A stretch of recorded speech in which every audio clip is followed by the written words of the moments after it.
I tried one of those poems that looks like what it's about. February 26th. My yellow dog. So here's Jack's yellow dog. Head, head. Body, body, body. Add, he, I, add. I don't know what add means. Oh, head. H-E-A-D. H-E-A-D. Nose. Ear. Tail, tail. Low, body. Woolly. Wag, wag, wag. Oh, yellow. Wag, wag, wag. Yellow, yellow body. Ear. Oh, this is yellow. Starts right here. Yellow. Yellow. Body, body, body, body. Leg, leg. Leg, leg, leg, leg. Leg, leg, leg. Paw, paw. Slobber, slobber, slobber. Head, nose, nose. Sniff, sniff, sniff. So just to describe the dog. Yes, you can type up the yellow dog poem that looks like a dog, but this time, keep the spaces exactly the same and maybe it would look really, really good on yellow paper. Maybe you could put my name on it, but only if you want to. Only if you think it looks good enough. March 7th. I was a little embarrassed when people said things to me like, neat poem, Jack, and how'd you think of that, Jack? And I really, really like the one you put up about the tree that is shaped like a tree, not a fake-looking tree, but a real tree with straggly branches. But I want to know, who is the anonymous poet in our class? Who wrote that? And why didn't he or she want to put his or her name on it? Was it like me when I didn't think my words were poems? Maybe you will tell the anonymous tree poet that his or her tree poem is really a poem. Really, really, really. And a good poem, too. All right, that's as far as we're going to read today. Because the next week, we're going to get into a real passion that Jack has about a certain poet. And if you hang on through this next part, I have something funny to show you at the end of this that has to do with Star Wars. It'll make you laugh, I bet. All right, so I'm going to try a concrete poem, and I'm going to write about a spider. So I'm going to start right here, and I'm going to say, body. Body. And the nice thing about that is it has that Y that has that thing under here. And then I'm going to write some B, D, eyes. Because I know that spiders have between 6 to 8 eyes, or even more sometimes. So B and D kind of stands for beady eyes. And I'm going to write hairy legs, or hairy leg.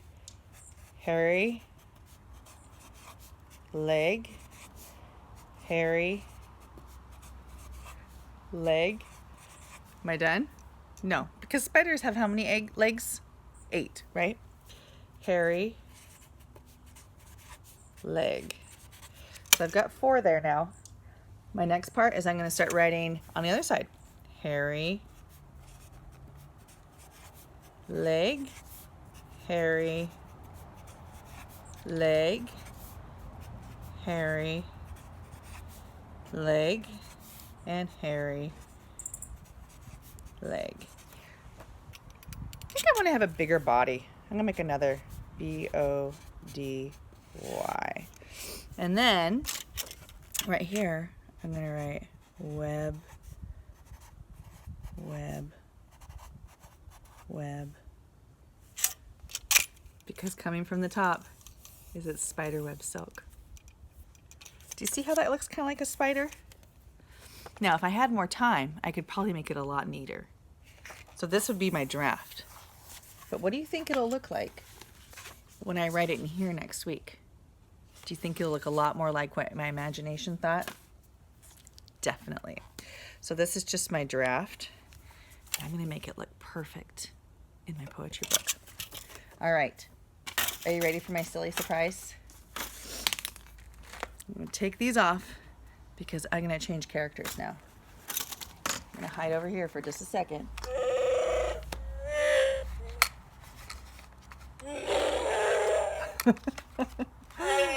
Have you ever seen one of these before?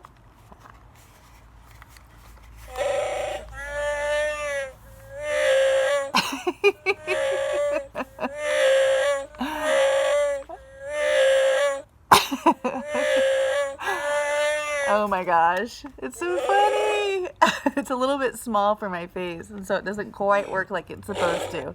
But just want to wish you a happy Star Wars Day, and I'll see you